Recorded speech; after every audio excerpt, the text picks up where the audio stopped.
Hey everybody, it's Sarah. Welcome back.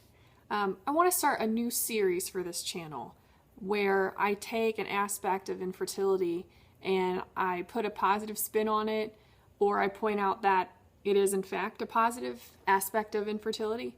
I feel like it's very easy to be negative. I created my channel as a place to go and dump all of my emotions, and more often than not, that's negative. I thought this would be a good, fun thing to do. So today is the first vlog in a series of vlogs. And today's topic is how, it doesn't really have a name, but basically by virtue of the fact that we have been going through a crisis, we ourselves are better at comforting other people. I think we all know what it feels like intimately to need support, need comfort, and have someone say the wrong thing to you. So you shouldn't be, that person to the other people in your real life. So let's go ahead and get started. I want to keep it short, so I've got 4 bullet points. So these are sort of steps to follow when someone comes to you and they say that they're going through something difficult. Number 1 is listen. All too often, people want to interrupt, to immediately give advice, to make someone feel better, and it might even be with good intentions, but sometimes all the person really needs is for you to listen and be an active listener. I don't know if you've heard that phrase, but basically it just means making eye contact, nodding your head, maybe leaning in, all the things that they tell you to do when you're listening to a speaker, for instance, to show that you're interested, because the person sharing picks up on that. They don't want you to interrupt them. Really, the focus should be on the person who's having a difficult time. You, as the person comforting, should just let them talk. Number 2 is a physical gesture.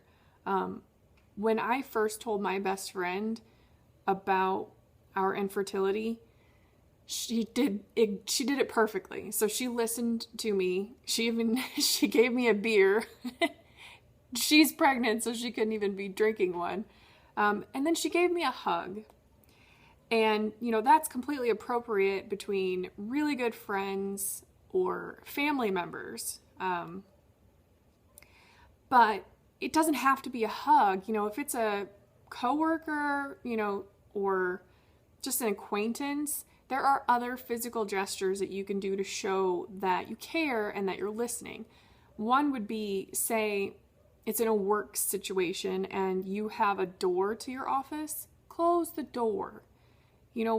Make the person feel like they have your support and full attention. Some things to avoid probably would be, blocking the person off. So hiding behind your desk or hiding behind a chair while they talk, or crossing your arms. Those are all probably negative physical gestures.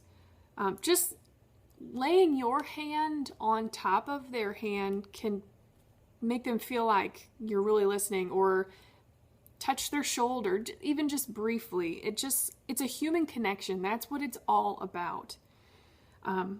Number 3 is do not gloss over their issue. So things that you don't want to say are like, it's not the end of the world, or it could be worse. I think we've all probably heard something like, well, it'll happen, and it just kind of cuts us off. The point is that we're feeling something, and we don't want to be told not to feel it, and we don't want to be hurried through the feeling. So, another one that I really, really hate is when people try to one-up you. So you say, gosh, we've been trying to conceive for 6 months. Oh, that is nothing. 6 months. Try 2 years. Or say, I don't know, my grandmother died. Well, that's nothing. I don't know. That's a terrible example. Don't try to talk about yourself. In other words, is what I'm trying to say.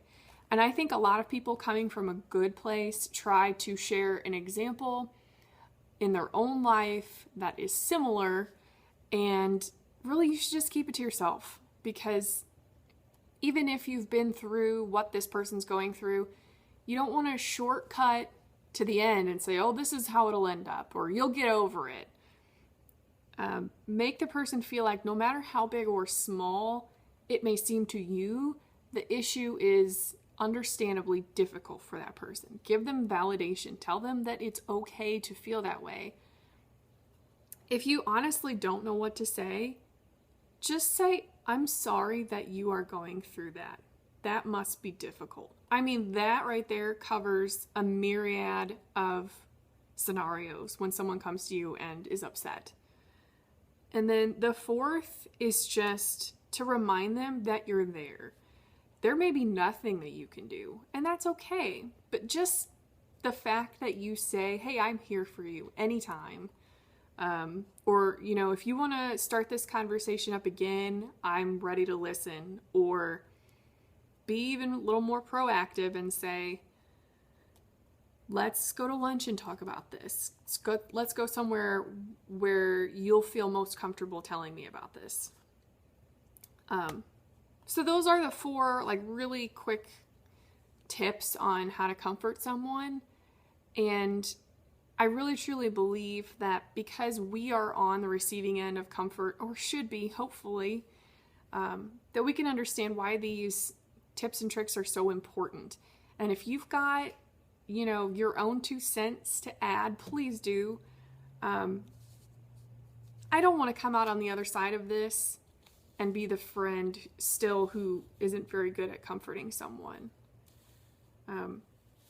I could give lots of examples of wrong things that were said to me, but because I really want to keep this series positive, I'm just going to keep it at that and say, because we are going through a struggle, we are better people for it. We have a better understanding of human nature and what it means to really need help and really need other people. So I see that as a positive.